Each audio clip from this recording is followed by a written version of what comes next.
Chapter 28 of the Hand of Fu Manchu. The Hand of Fu Manchu by Saxe Rohmer. Chapter 28. The Mandarin Ming. Nayland Smith strode up and down the little sitting room, tugging almost savagely at the lobe of his left ear.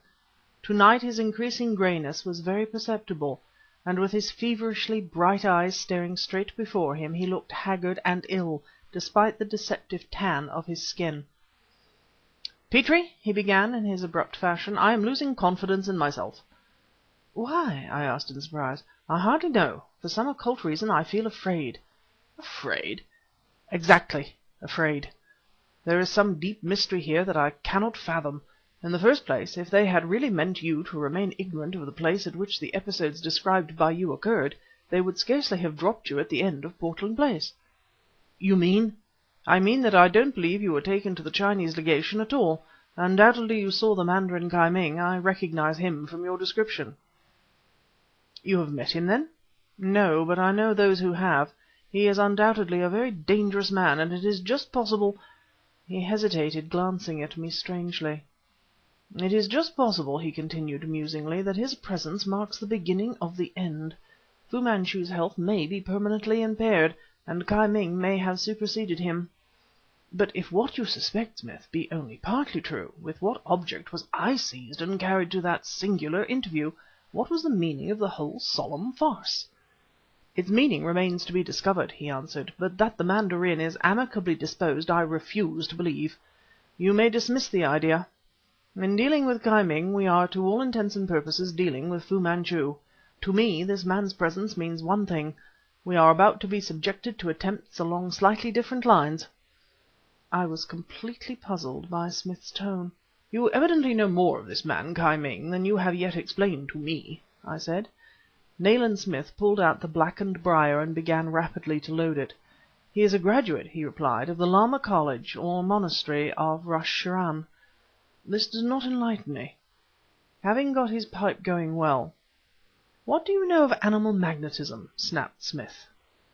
The question seemed so wildly irrelevant that I stared at him in silence for some moments. Then— "Certain powers, sometimes grouped under that head, are recognized in every hospital to-day," I answered shortly. "Quite so, and the monastery of Rushan is entirely devoted to the study of the subject." "Do you mean that that gentle old man—" "Petrie, a certain Monsieur Sokoloff, a Russian gentleman whose acquaintance I made in Mandalay, related to me an episode that took place at the house of the Mandarin Ming in Canton. It actually occurred in the presence of Monsieur Sokoloff, and therefore is worthy of your close attention.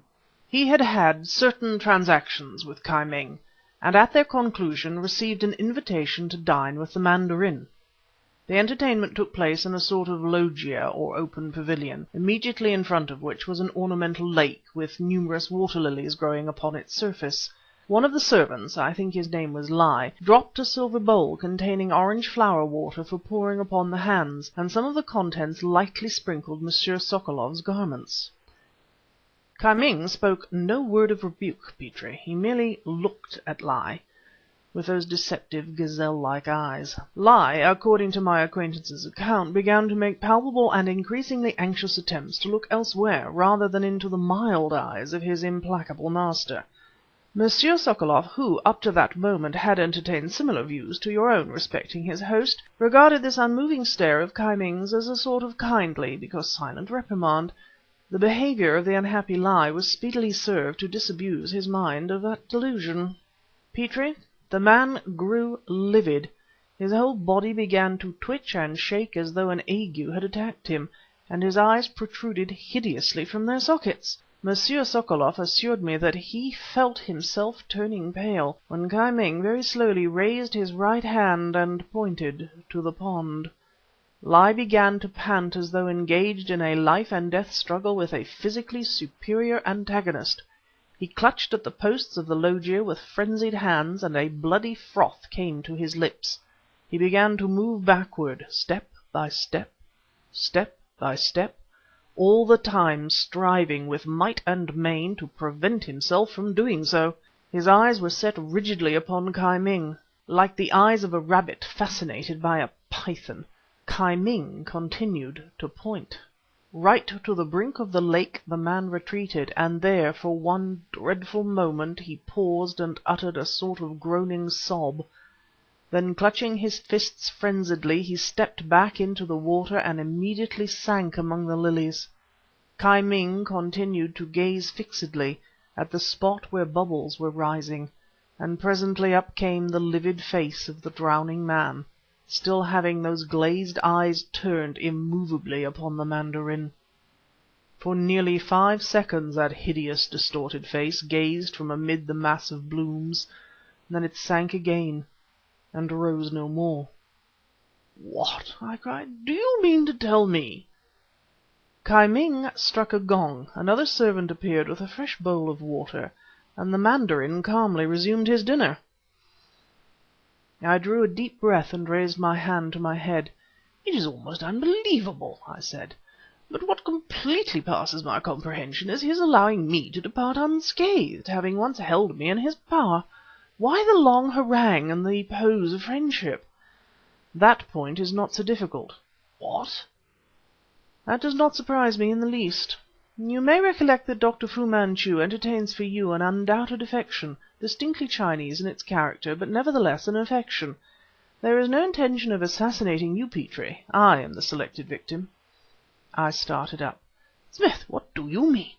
What danger, other than that which has threatened us for over 2 years, threatens us tonight?" "Now you come to the point which does puzzle me. I believe I stated a while ago I was afraid.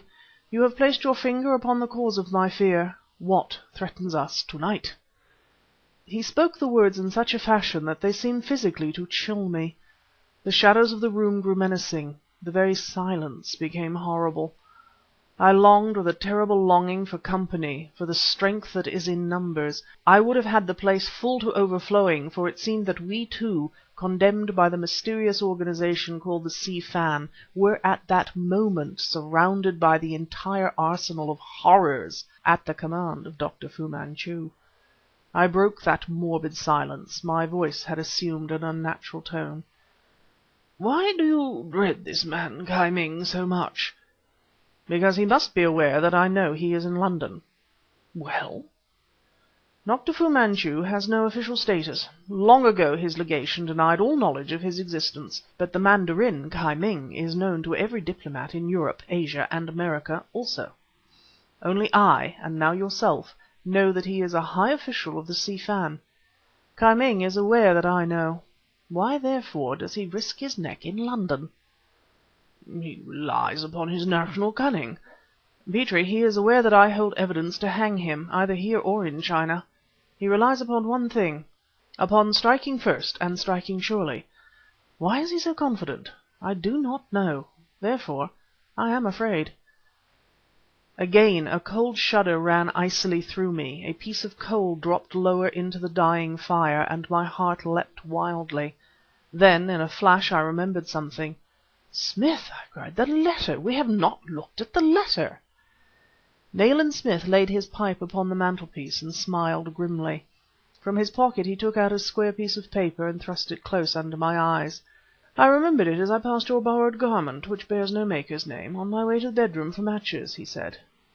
The paper was covered with Chinese characters. "What does it mean?" I demanded breathlessly. Smith uttered a short, mirthless laugh. "It states that an attempt of a particularly dangerous nature is to be made upon my life to-night, and it recommends me to guard the door, and advises that you watch the window overlooking the court, and keep your pistol ready for instant employment." He stared at me oddly. "How should you react in the circumstances, Petrie?" "I should strongly distrust such advice. What else could we do?" "There are several alternatives, but I prefer to follow the advice of Kai Ming." The clock of St. Paul's chimed the half hour. 2:30. Chapter 28